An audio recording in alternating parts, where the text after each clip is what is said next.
متعلق صاحب ہمارے درمیان موجود ہیں. ہمیں بہت سارے کویشچنز ہیں اور آپ کے علم میں ہے کہ تقریباً 1.5 سال ہمیں ہو گیا پوڈ کاسٹ شروع کرتے ہوئے.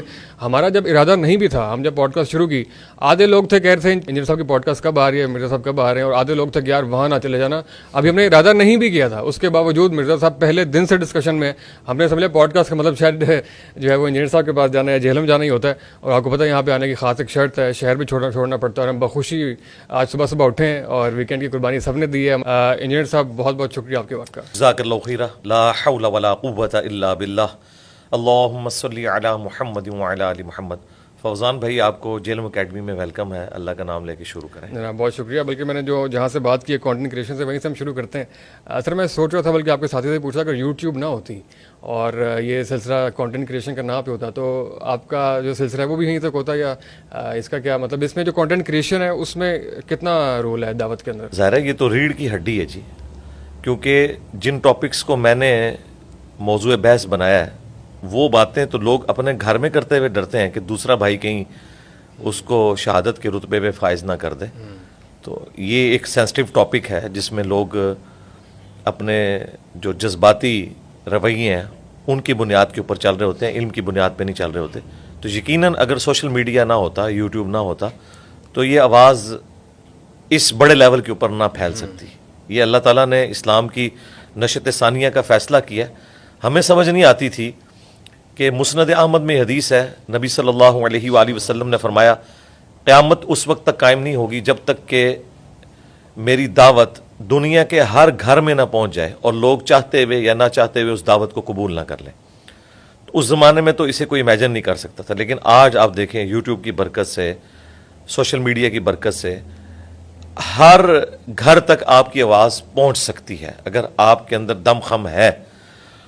اور ایک اور چیز جو بڑی امپورٹنٹ ہے, کچھ عرصہ پہلے جب یہ میڈیا کے لوگ تھے یہ ٹیلنٹ کو ہنٹ کرتے تھے, مختلف جگہوں پہ جاتے تھے. اب ٹیلنٹ خود سوشل میڈیا کی وجہ سے آ جاتا ہے, اور اس کا اب رزلٹ یہ نکلا ہے کہ جو لوگ مین میڈیا میں بیٹھے ہوئے ہیں وہ پروفیشنل جیلسی کا شکار ہیں ان لوگوں کے بارے میں کہ یار ٹک ٹاکرز اتنے ٹک ٹاکرز کیوں مشہور ہو گئے, یہ یوٹیوبرز کیوں مشہور ہو گئے, ہمیں کوئی پوچھتا ہی نہیں ہے, ہم تو ہیرو تھے.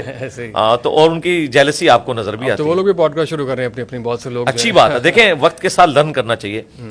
ہماری تو مجبوری تھی اس موڈ کو اڈاپٹ کرنا. اس کی وجہ ہے کہ جو باتیں میں کرتا ہوں نا, یہ آپ کسی مسجد میں جو فرقوں سے ریلیٹڈ ہیں, ظاہر مساجد, وہاں آپ کر نہیں سکتے.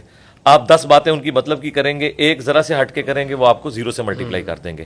اس کے لیے پھر آپ کو یا کوئی اکیڈمی بنانی پڑے گی, اور اگر آپ نے ورلڈ لیول پہ بات پہنچانی ہے تو اتنے مراکز تو آپ قائم نہیں کر سکتے. ٹی وی چینل کھولنے کے لیے لائسنس کی فیس کون دے سکتا ہے؟ یہ تو 2-2.5 ہزار روپے میں آپ انٹرنیٹ کا کنیکشن لیں, ایک اچھا سا کیمرہ ایک دفعہ لے لیں. یوٹیوب نے آپ کو ماشاء اللہ تعالیٰ, میں کہتا ہوں جی اس وقت ماڈرن ایج میں اللہ تعالیٰ کی نشانیوں میں سے ایک نشانی یوٹیوب کا پلیٹ فارم ہے. بہت بڑا معجزہ ہے اللہ تعالیٰ کا. اچھا جی صاحب, اس میں یہ ہوتا ہے ہمارے جب ڈفرینٹ کریٹرس کی میٹ اپس وغیرہ ہوتے ہیں ڈفرینٹ, اس میں یہ بات زیر بحث آتی ہے کہ جو کانٹینٹ کریشن ہے اس کے سائیکولوجیکل امپیکٹس بہت زیادہ ہوتے ہیں. اور یہ بات بڑی ڈبیٹ میں رہتی ہے کہ جو ہیٹ ہوتا ہے نا اس کو ڈیل کرنے کے لیے خاص قسم کا تپڑ چاہیے ہوتا ہے, ورنہ ہر بندے کے بس کا کام نہیں ہے. میں ایک نجی یونیورسٹی میں پڑھاتا بھی ہوں, میس کمیونیکیشن میں, یہ کانٹینٹ کریشن. تو پہلے سیمسٹر میں بچوں کو ہم پڑھانا شروع کرتے ہیں, 8ویں سیمسٹر تک جو ہے بہت اچھا ہے وہ کانٹینٹ کریٹر بن چکا ہوتا ہے. لیکن اس کے بعد جس قسم کا ہیٹ اس کو ملتا ہے سوسائٹی سے, اور جس قسم کی نفرت اس کو سامنا کرنا پڑتا ہے, بہت سے لوگ اسے ڈس ہارٹ ہو جاتے ہیں. آپ کے ساتھ بھی یہ واقعہ بہت زیادہ ہوتا ہے کانٹینٹ کریشن کے, obviously دونوں طرح کے کامنٹس بہت زیادہ آتے ہیں, اور اس ٹائم آپ ظاہر ہے ڈسکشن میں رہتے ہیں. آپ ہیٹ کو یا نیگیٹیوٹی کو ڈیل کرنے کے لیے وہ خاص سائیکولوجیکل کیفیت میں جاتے ہیں؟ نہیں, بالکل ایسے نہیں. مجھے اللہ تعالیٰ نے بائی نیچر ایسا بنایا ہے کہ میں ان ساری چیزوں کو فیس کرتا ہوں, انجوائے کرتا ہوں, اور میں سمجھتا ہوں کہ ان ساری چیزوں کو آپ اپرچونٹی بنا سکتے ہیں اپنی لرننگ کے پوائنٹ آف ویو سے بھی, کہ اگر آپ کے اندر کوئی خامی ہے آپ اس کو اوور کم کریں. پلس آپ کو موقع مل جائے کہ اگر کوئی شخص آپ کی بات کو آؤٹ آف کانٹیکسٹ کوٹ کرتا ہے یا اپنا لقمہ آپ کے منہ میں ڈالنے کی کوشش کرتا ہے, تو آپ اسے ریبٹل کریں اچھے انداز میں. یہ علم کی دنیا ہے, آپ لوگوں کے سامنے اپنی بات رکھیں, لوگ آپ کی بات سنیں گے. اور یہ دنیاوی تعلیم کی برکت سے میں سمجھتا ہوں آج جو ینگ جنریشن کا ذہن کھل چکا ہے, یہ پہلے کے لوگوں کا نہیں تھا. پہلے کے لوگ جو ہیں وہ بڑے دبے ہوئے رہتے تھے. اس معاشرے کے جو بڑے لوگ ہیں جو مذہب کے ٹھیکیدار بنے ہوئے ہیں, ان کے ڈر کی وجہ سے کوشچن بھی نہیں کرتے تھے. لیکن یوٹیوب پہ تو آپ کو کوئی دیکھ نہیں رہا ہوتا کمنٹس میں کہ کس نے کیے ہیں, تو لوگ اعتراض بھی کرتے ہیں, سوال بھی پوچھتے ہیں, اور جب ان کو سیٹسفیکشن کسی پلیٹ فارم سے ملتی ہے تو انہیں پتہ چل جاتا ہے یہ ٹرو ریپریزنٹیٹیو علم کا یہ ہے. صحیح ہے. اچھا ان سب اگلا سوال میرا کسی خاص واقعے کی طرف نہیں ہے, ویسے سمجھنے کے لیے کہ جو مناظرہ ہے یہ سوسائٹی کے لیے مفید چیز ہے, ایسے کوئی چیز نکلتی ہے, یا مناظرے کی یہ کہاں سے ہمارا اتنی ایکسائٹمنٹ لوگوں میں آتی ہے کہ فلاں کے ساتھ ہیں فلاں کے ساتھ ہیں. ایک کامنٹ میں دیکھ رہا تھا, ہم نہ فلاں کے ساتھ ہیں فلاں کے ساتھ, ہم جھگڑے کے ساتھ ہیں, مناظرے کے ساتھ ہیں, اس میں بڑی انٹرٹینمنٹ مل جاتی ہے. اس کا کوئی امپیکٹ نکلتا ہے, اس کا سوسائٹی کے لیے کوئی مفید مصرف ہے؟ دیکھیں جو مناظرہ کی ٹرم ہے نا, یہ تو ایک پبلک میں مشہور ہو گئی.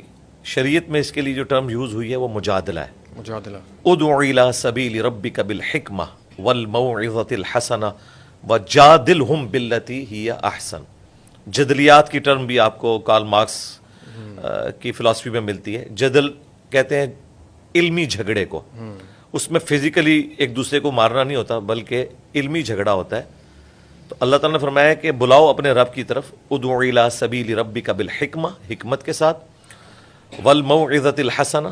بعض لوگ ایسے ہیں جو اچھے واز سے اٹریکٹ ہوتے ہیں, ان کے لیے وہ ہے.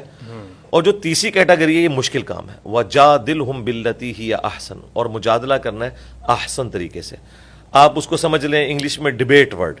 لیکن سب کانٹیننٹ کے معاشرے میں مناظرہ یا مجادلہ یہ تو جھگڑے کے سوا کچھ نہیں ہے. آپ پرانی ویڈیوز دیکھ لیں, اینڈ پہ ایک دوسرے کو کافر کہہ کے اٹھتے ہیں اور اس سے کوئی رزلٹ نہیں نکلتا. اگر ہیلدی ڈیبیٹ ہو جس طرح کی یورپ میں ہوتی ہے, امریکہ میں ہوتی ہے, وہاں تو آپ دیکھیں مسلمانوں کی اور کرسچنس کی جو بھی ڈیبیٹ ہو رہی ہوتی ہے وہ بھی ایک بڑے ایتھکس کے دائرے کے اندر ہو رہی ہوتی ہے.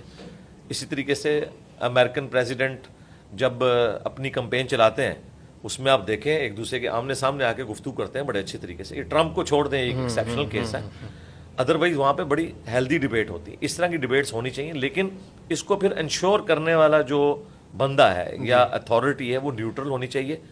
اور اس میں بجائے 1 to 1 ایک دوسرے کے ساتھ ایکشن ہونے کے یہ ہونا چاہیے کہ 10 منٹ میں اپنی دلیل رکھوں, آپ 10 منٹ میں اسے ریبٹل کریں, اور پھر اگلے 10 منٹ کے اندر میں کوئی ایسی بات رکھتا ہوں جسے آپ ریبٹل کریں, اور یوں 40-50 منٹ کے اندر معاملات سلجھ جانے چاہیے.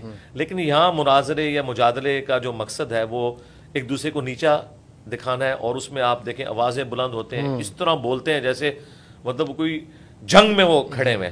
تو اس طرح کی صورتحال نہیں ہونی چاہیے, علمی دلائل کے ساتھ معاملات سامنے رکھنے چاہیے. تو ایسا مناظرہ کرنے میں کوئی حرج نہیں ہے. مناظرہ عربی زبان میں کہتے ہیں آمنے سامنے بیٹھ کے بات کرنے کو.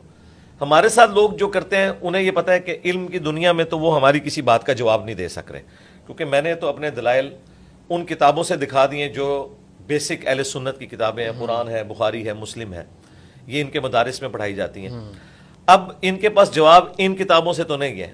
یہ کیا کریں گے, یہ بات کا رخ بدلنے کے لیے کہتے ہیں سامنے بیٹھو. جب سامنے بیٹھیں گے نا تو وہ ان ٹاپکس پہ بات ہی نہیں کریں گے, وہ کہیں گے جی آپ نے ڈگری کہاں سے لی, ٹھیک ہے, آپ ضرب یضرب کی گردانیں سنائیں. یہ خود مولوی کہہ رہے ہیں کہ ہم یہ سنیں گے. یہ تو اسی طریقے سے کہ میں ان سے یہ سننا شروع کر دوں کہ دعائے قنوت سنائیں. حنفی دعائے قنوت سنا ہی نہیں سکتے, کیونکہ انہوں نے جو دعائے قنوت یاد کی ہوئی ہے, اللہم انا نستعینک ونستغفرک, یہ تو قنوت نازلہ کی دعا ہے. اہل حدیث کو دعائے قنوت آتی ہے جو جامعہ ترمذی میں موجود ہے, اللہم اہدنی فی من ہدیت. تو یہ تو حنفیوں کے علماء نے بھی نہیں یاد کی ہوئی, تو دعائے قنوت ہی نہیں سنا سکیں گے.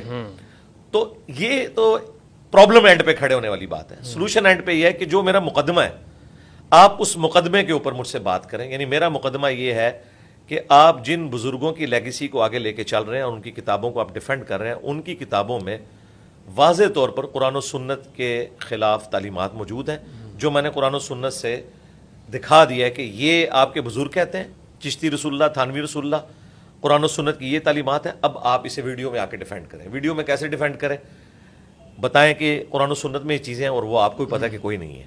انہوں نے پہلے مناظرے بھی کیے ہوئے ہیں. اب پہلے جب مناظرے کرتے تھے تو اس کو کبھی شتی ہاتھ, کبھی معرفت کی بات کر کے ڈیفینڈ کرتے تھے, لیکن آج کا پڑھا لکھا بندہ تو اس طرح کی لیم ایکسکیوزز سننے کے لیے تیار نہیں. وہ کہتے ہیں یہ آپ کون سی بات کر رہے ہیں, آپ دوسروں کو تو کفر کے فتوے کی زد میں لیتے ہیں, قادیانیوں کو, اور جب اپنے گھر میں ایسی بات نکلے تو آپ اس کو کبھی کہتے ہیں یہ شتی ہاتھ ہیں, کبھی کہتے ہیں کہ جی وہ خاص حالت میں ہوتے ہیں اور یہ ہوتا ہے وہ ہوتا ہے. تو عام آدمی تو ان کی اس بات کو بائی نہیں کرے گا, اس لیے پھر وہ لڑائی جھگڑے بھی ہوتے ہیں. ایسے ہی تو آپ کا جو ویژن اور مشن ہے اس میں یہ مباحثہ یا مجادلہ یا مناظرہ یہ اس کے لیے الائن نہیں ہے, آپ اس میں میں نے تو اپنے دلائل آلریڈی اپنے کارڈ شو کر دیے ہیں. اب جس میں ہمت ہے ویڈیو میں آ کے جواب دے, ویڈیو میں آ کے یہاں جی ویڈیو میں ظاہر ہے. اور یہاں پہ ہم اوپن رکھا ہوا ہے, سنڈے والے دن کوئی بھی آ سکتا ہے, پرچی پہ لکھ کے سوال کر سکتا ہے.